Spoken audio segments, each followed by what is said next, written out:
Good afternoon, everyone. I'm Elise Hand, and I will be your moderator for today's update on the Annapolis County wildfire situation. Joining us today are from the Department of Natural Resources, Jim Rudderham, Director of Fleet and Forest Protection, as well as Dave Rockwood. Dave is the Provincial Fire and Ground Search and Rescue Coordinator with the Department of Emergency Management. We'll begin with remarks from Jim, and then we'll go to the media joining us with virtual questions. Just a reminder to use that raise hand function at the bottom of your screen under the reaction section if you have a question. And if you don't have a microphone today, you can put your questions in the chat, but please also use that virtual raise hand function as well. And a reminder, if you are not speaking today, just put that microphone on mute. That would be greatly appreciated. We have a hard stop at 2:30 today, and a reminder that outside of this media availability, media should direct all questions about wildfires to wildfirecomms@novascotia.ca. And Jim, we'll pass it over to you whenever you're ready. Thanks, Elise. Good afternoon, everybody. The size of the fire at Long Lake is still estimated at 8,468 hectares and is still out of control. I think it's important for people to understand that in the broadest sense, the size of that fire is going to stay the size of that fire unless it grows. Even as we put that fire out, the size is not going to shrink. The active area will continue to shrink, but that's the perimeter of the fire, and that's going to stay that size unless it grows. Just trying to make that recognition for you all. It's still our top priority to keep people as safe as we can. We have been working very hard. The crew's been working very hard to secure all the lines as much as they can, which evidence of that was the north side, which allowed people to get home. We continue to make advances all around this fire. The forecast is the forecast. We still aren't expecting a lot of rain, but we'll take whatever we can get.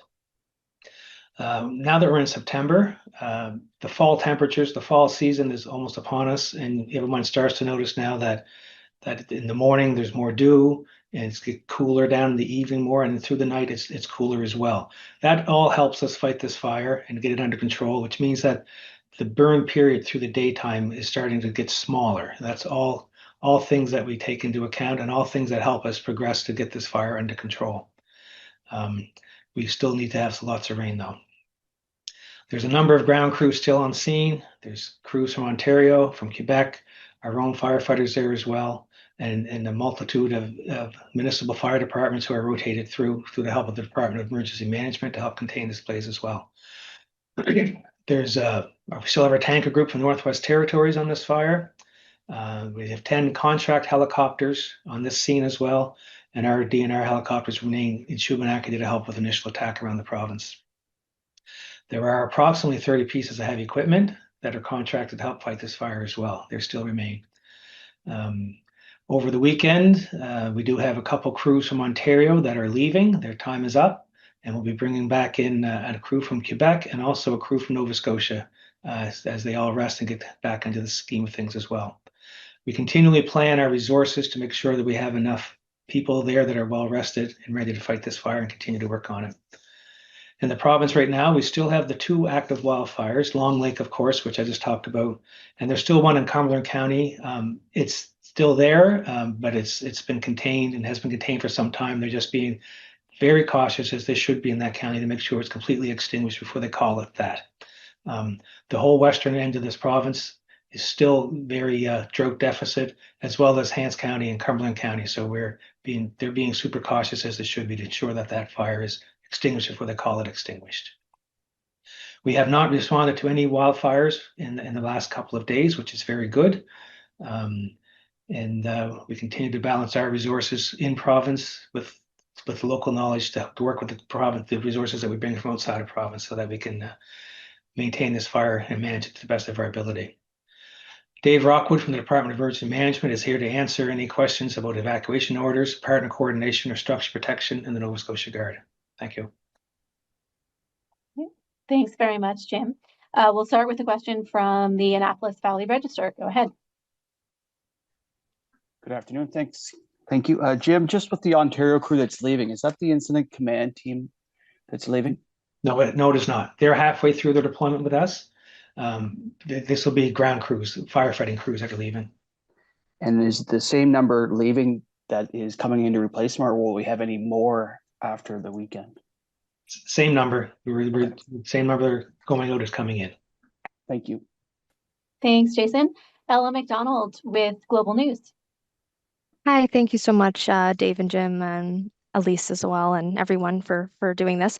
My question just surrounds donations for firefighters. I'm doing a story tonight on how some local HRM groups have gathered donations and have been dropping them off at the Cornwallis base. I'm just wondering if either of you can speak to the things that are needed for the firefighter crews still working Long Lake right now.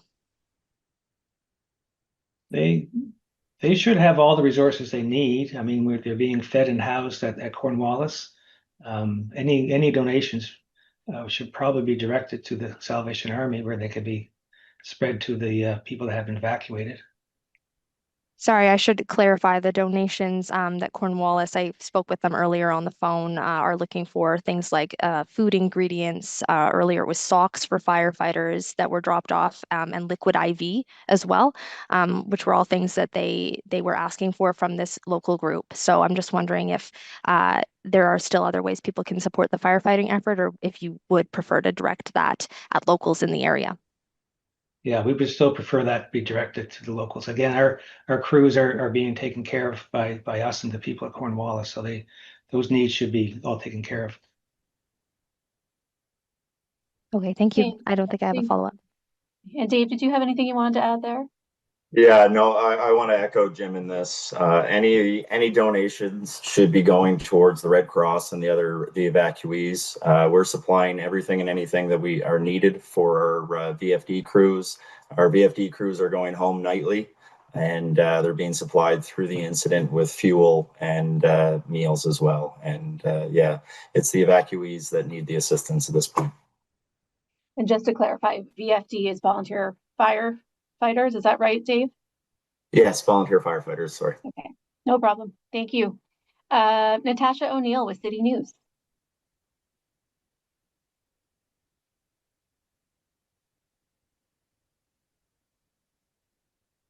Oh, I think Natasha has her hand down. So Natasha, we can come back to you.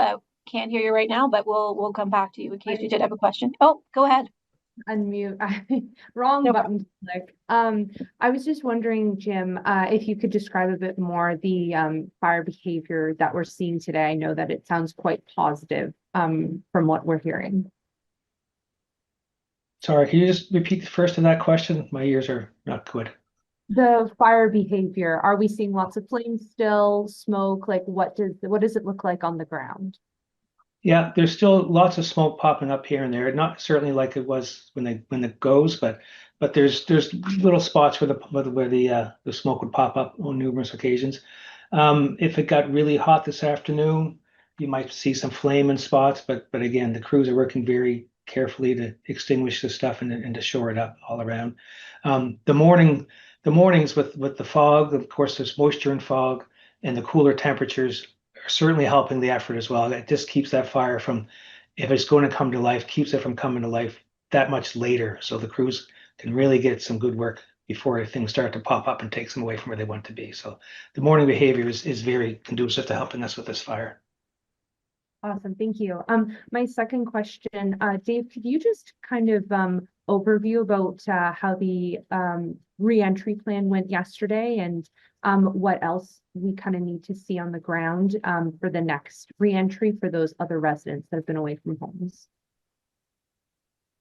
Yeah, for sure. So yesterday's staggered reentry was well received. There was no major lineups at any of the entry points. And then, so as far as I understand, now I'm on my couple days off as a bit of rest, but talking with the crews down there and at the checkpoints, that it all went very well and was well received. For the moving forward, we are going to need constant communication between Department of Emergency Management, the municipality, as well as DNR. And once all parties involved feel comfortable, some of these areas are directly still in the middle of the fire, is what you need to remember. There is still active operations going on inside. We've got Nova Scotia Power, Department of Transportation, and again, the actual fighting of the fire still happening. So for those immediately affected within the zone, it may be another while yet until it's fully safe to allow individuals back in. Thank you. Thanks, Natasha. Next, we'll go to Michael McDonald with the Canadian Press.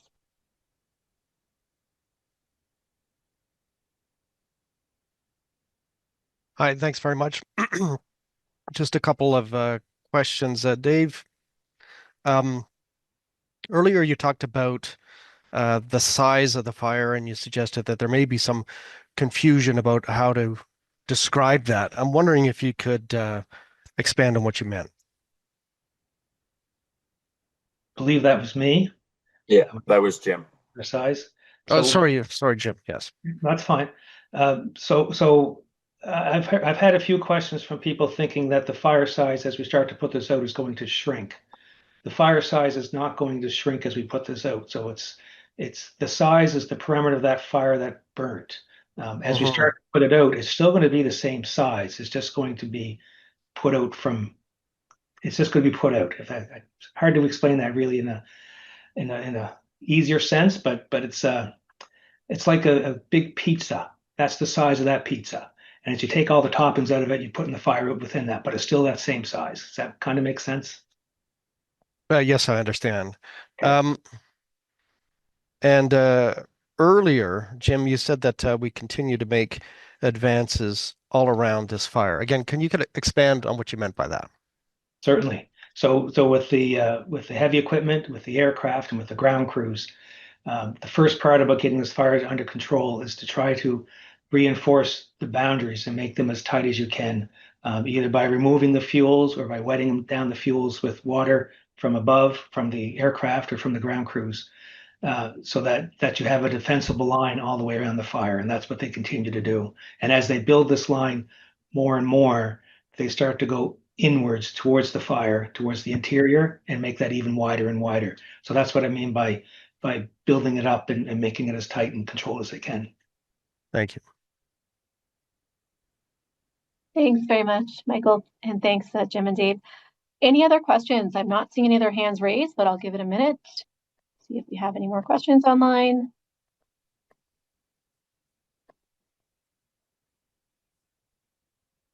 Chronicle Herald, Ian Fairclough, go ahead.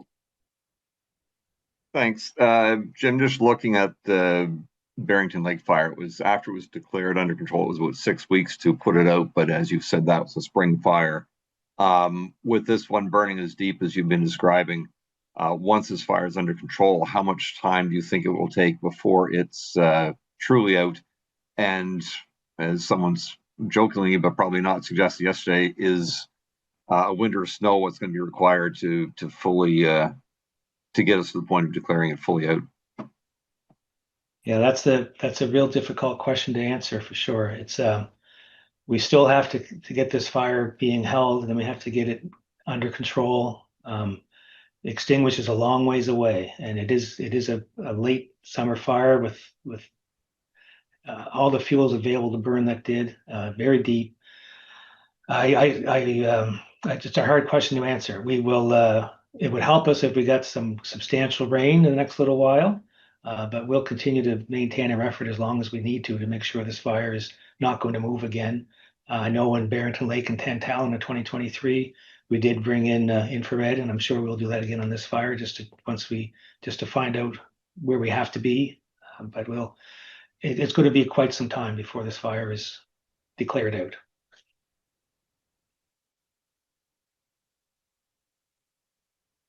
Ian, did you have a follow-up question? Yeah, I guess, and just sort of further go on that, we say it takes some time. We could be into November, December, and winter before you're able to possibly make that determination. I know you can't predict for sure, but I'm sure, is that something that is a real possibility here? It's a real possibility that we'll be into the fall before this fire is declared out. That's for sure. Yes. Okay, thanks, Ian.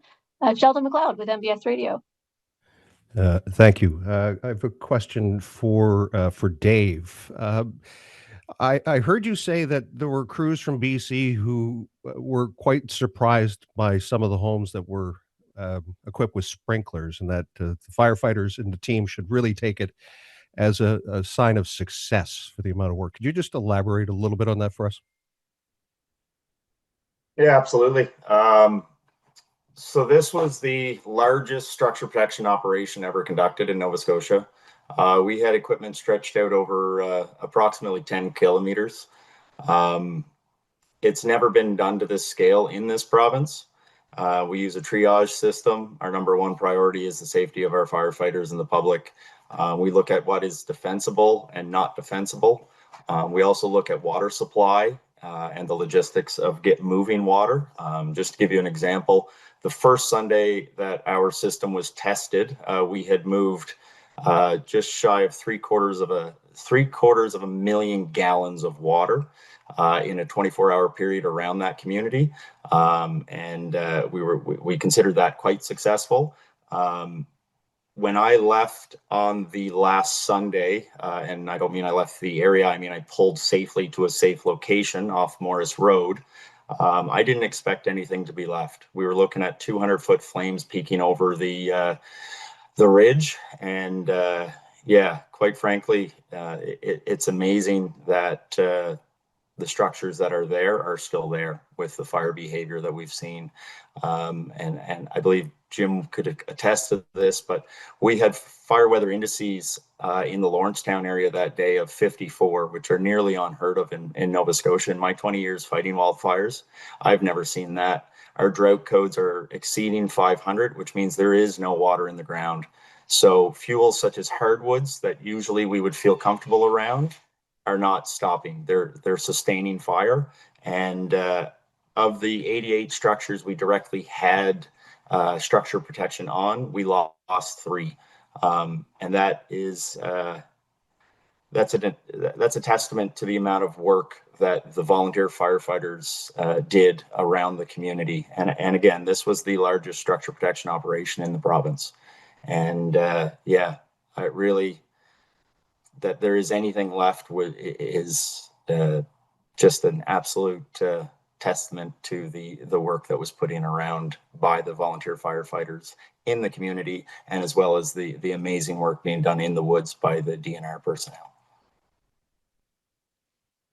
Thank you. A follow-up for you, Jim. There's some chatter on social media saying that the hunting season in Nova Scotia is canceled. What can you tell us, if anything, about what's happening? Yeah, it's not canceled. In the parts of the province where the restrictions are lifted, people can access the woods again. We still have to wait and see what happens in the western end of the province, and then the parts that are not, there's still travel restrictions, but it's not canceled, but it's a wait and see right now. Thank you. Thanks so much. Jason with Annapolis Valley Register. Jim, I know you talked a little bit with Ian's question about moving from out of control to extinguished. What has to happen for us to go from out of control to being held? Yep, good question. To being held, excuse me. Being held is a term that the fire is not expected to grow. It could, but it's not expected to grow. That's what being held is. So that's a point where we get all the way around this fire, and we're pretty confident that with conditions and with what we've done on the ground, that we don't expect it to grow. So that's being held. It's still not under control, but it's getting there. Are we anywhere close to being at that level where you can declare it being held?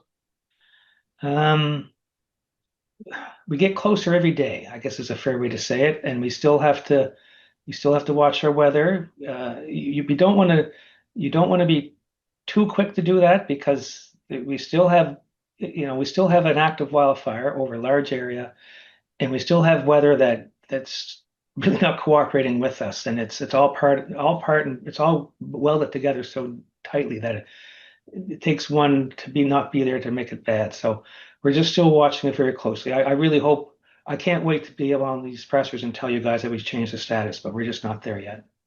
No, appreciate the explanation, Jim. Thanks, Jim. Natasha with City News. Hi, sorry. I wanted to go back a little bit to the largest structure protection in place in Nova Scotia's history. I thought that it was a very interesting tidbit. Um, can we kind of expand on that? I want to know a little bit more about if we've learned a lot from this fire. I know that we can't compare it to maybe like a spring fire or something like that, but this is a pretty extreme circumstance. I feel like we've been talking about how deep the drought conditions are. And so I'm just kind of like understanding, this is quite the feat that you guys can claim for.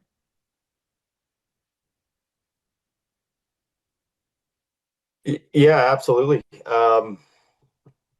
As I hinted at, I've done 20 years of wildland control under Department of Natural Resources.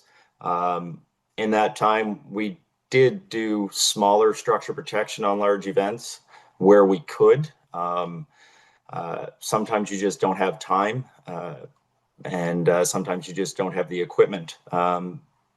Fortunately, I started this position about a month ago, just prior to this fire occurring. I was brought in the day after initial startup of this fire, and we were given a task, and I was paired up with the local Bridgetown fire chief, and we came up with a plan and brought in equipment that was fortunate enough to be in the province. And with the help of many volunteers, we were able to get, like I said, the 10 kilometers of structure protection out. Locations where we weren't able to put actual physical structure protection, that's where we went into a method of creating what we call a moisture bubble in order to raise the RH around those other structures. So to try and rehydrate dead grass and just to get that moisture up into the area to try and ideally help steer or move that fire away from that area. It's a method that's been used out west a number of times successfully. But yeah, this is definitely the largest operation to date. Have we learned things? Yes, we've learned a lot. I think on any of these large events, going back to 2007, the Porters Lake wildfire, where I started with these large fires, we learn every time, and the ultimate goal is to make things better. And this province is leading the way through our DNR and through the Department of Emergency Management to make the holistic approach of managing these large incidents. So yes, we're learning daily. If I might add to that a little bit, if you don't mind. This fire also gave us, it was a luxury of, lack of better words, of having time to do some structure protection. While we recommended the night of or the morning of that structures needed to be evacuated. And while the DNR crews were working to try to contain this blaze and do everything they could and hold it off for as long as they did, it gave a lot of time, which normally you don't get, or you might not get, for the DEM to do work with the municipal fire departments. So that was quite a bonus for us all, and that's wonderful news that it worked so well. I'm sorry that we had to test it, but we did. But it worked out quite well in many cases.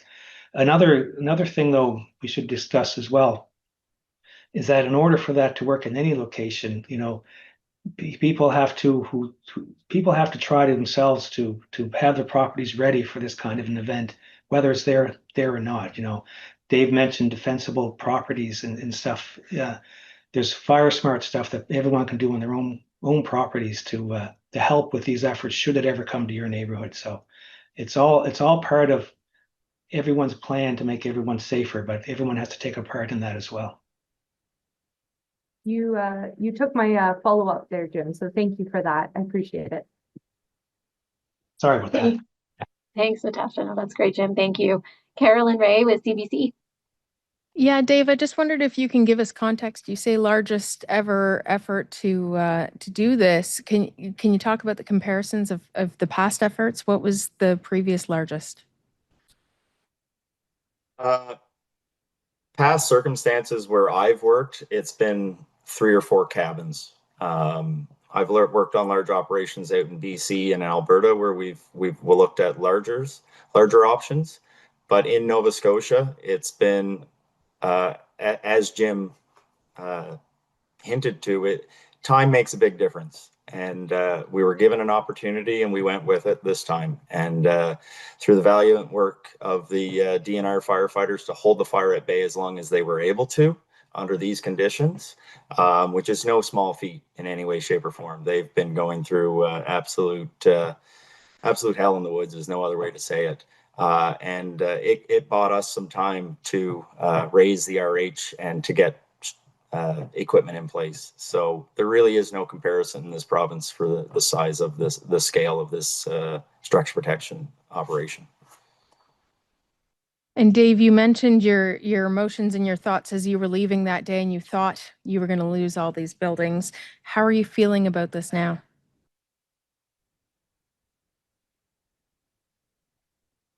It's difficult at times to choke things back. It's been a lot of emotions for 3 weeks now. Fortunate to be home for 2 days, heading back down to the fire grounds tomorrow. I feel for everybody that has lost. Yeah, that's about it. Thank you, Dave. Jason, I see your hand is up with the Annapolis Valley Register. Did you have another question? Jim, I know the department put out a message on social media on Saturday about drones being flown. Is that still an issue? And do you know if any fines have been handed out? It was an issue. It hasn't been, I haven't heard of any since that went out. There's always an automatic no TAM. You can't fly anything over a wildfire. This one we requested and received a larger one because of the planes having to circle around to find water and for the helicopters coming in and out. So, but since then, I've not heard of any, and I don't know if any fines have been issued. Hard to find somebody with a drone in the air. Yeah, no, thank you. Thanks. All right, final call for questions. Just one last call out. If anyone has any questions? I put my hand up. Oh, you have to use the little raise hand function at the bottom of the screen, Michael, but I see you're using the clapping emoji, but I see you now. There you are. Go ahead, Michael. Well, I apologize for using the clapping emoji. Dave, one question. I'm wondering if you could provide us with a more fulsome description of what you mean by structure protection. What is it? What does it look like? What did you do? Yeah, structure protection. So our first we look at safety. So access and egress for our firefighters. Can they get in and safely get out of that location if the fire blows up? Then we look at the defensible spaces. So we go in, we've removed propane tanks, deck furniture, combustibles from around the structure, move them out to 15 to 20 plus feet away from the homes. Then we look at the accessibility to water. You can pump water a long ways, but it takes a lot of work. And in many cases, if we were to put out, if you've ever seen a porta tank, which is what a lot of the volunteer fire departments in the valley use, you can pump water for about a half an hour out of one of those structures. So finding lakes and finding water has been very difficult for both us and DNR in the woods.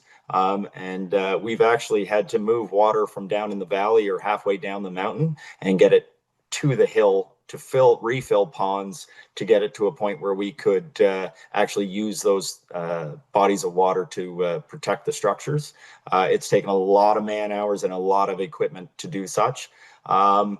And then we look at the probability of success. So we look at the building materials. Is it a steel roof? Is it a cedar shake roof, or is it an asphalt roof? Steel obviously being the better to not sustain ambers. Then we look at, are the windows left open? Is there any way we can close the windows on the house? Proximity to large fuels, proximity to fuels that are not always considered in a wildfire, but man-made fuels such as propane tanks, acetylene, old cars, those kind of things. Large grasses up to your waist. We've had it all on this operation, and we've had to take all those into account before we put out and attached actual forestry sprinklers to the structures, ran water for kilometers to get to those, and then constantly refueling the forestry pumps that we do use. And the ultimate one there is we need to balance safety, because at the end of the day, I need to be able to make sure that all the personnel under my control go home. And that's the same with any part of this operation. Is the number one is to make sure everybody goes home at night. Okay, just a very quick follow-up. I know we're running out of time. When you talk about structure protection and that 10-kilometer line, does that necessarily mean we're talking about sprinklers and hoses on every structure, or is it differing levels? I have this idea of hoses stretching for 10 kilometers and water being poured on homes and other buildings, but maybe that's not an accurate description. So we were stretched over 10 kilometers, and no, you're correct. There was not hose going from one end to the other. Right. We identified critical infrastructure. We brought in, at one point, I had almost 50 apparatuses on site from volunteer fire departments that were able to shoot large amounts of water into the air, creating a humidity bubble around those structures that we couldn't get water to for more of a permanent basis. And then wherever we could, we used as many sprinklers as we could on those structures and outbuildings. But again, we had to prioritize what we could. Thank you.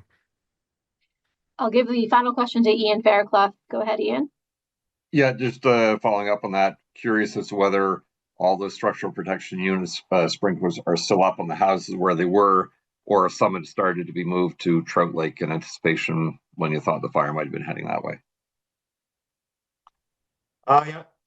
So we spent probably the first 3 days after the initial pass with volunteer firefighters going structure to structure, wetting initially some structures that were actually starting to catch. After the initial pass, we were there till about midnight with the local departments, and then again consecutively for a number of days after. And actually, crews are still following up now, still putting hotspots out that are in and around structures. We have removed a number of the what we call SPU units out of the immediate Dalhousie area, and they are ready for redeployment. And we've actually looked at, I've been out and assessed the whole Trout Lake area, the number 10 and all those areas, so that if we needed to, we were ready to respond, and we had a plan in place. And we actually brought in some larger heavy industrial pumps and had contacted a number of volunteer fire departments and have a long-term schedule in place. The last structure unit we actually put up was 2 days ago when I was getting ready to leave, in an area that we had located a structure that needed to be protected within the black area. But it had almost a donut of green around it, so we knew we had to do something to make sure we could keep that one safe. So yeah, we're continuing to monitor, and we're continuing to support DNR wherever we can, and we're continuing to make sure that we do not lose anything else is the ultimate hope. Thanks so much, Dave and Jim, and thank you for everything you're both doing to manage these fires and for your time today. Please continue to monitor the province's social channel for the most up-to-date information on the wildfire. Thanks again, Dave and Jim. Thanks everyone for joining, and enjoy the rest of your day. Thank you.